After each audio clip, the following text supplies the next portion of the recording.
Владата го финишира одговорот кој треба да го прати до Европската Унија и до ДКП-ата кај земите членки на ЕУ во врска со нон-пейперот од Франција, посочи денеска заменик министерот за надворешни работи Андреј Жерновски во очекување на копредседавањето на Македонија и председавањето со Бугарија. Овој чин, вели Жерновски, е големо признание за заслугите на земјата, но и вели новата методологија не треба да не плаши, бидејќи голем дел од поглавијата Македонија може бргу да ги затвори ако добие датум за старт на преговорите. Треба да се финишира официјалниот допис. Ние го користиме вообичаениот модел на праќање на нашите ставови, тоа преку нашите ДКП, но пак имам отворено право да соопштам дека има многу позитивни работи во овој процес. Прво, дека ние во целиот овој процес влегуваме со еден отворен пристап, не гледаме со загрижување, напротив, ние имаме голем дел од нашето законодавство веќе способен, речиси 50% со акито на Европската Унија.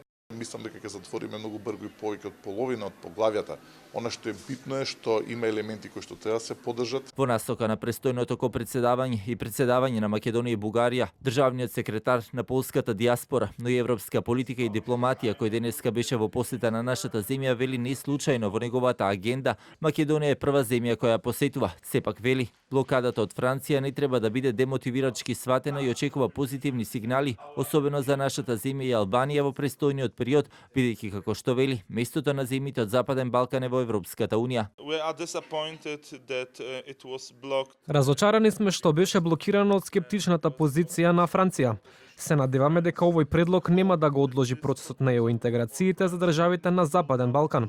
Ќе го анализираме предлогот за носење одлука за отворање преговори со Албанија и Северна Македонија во март. Ова е прв пат за Македонија покрај земја членка како Бугарија, која е дел од Унијата, во копредседавањето да има и земја аспирант. На денешната конференција во МНР се дискутираше токму за работната рамка и ова копредседавање на Македонија и Бугарија со Берлинскиот процес 2020 и кои политики може да се очекуваат од ова заедничко председавање.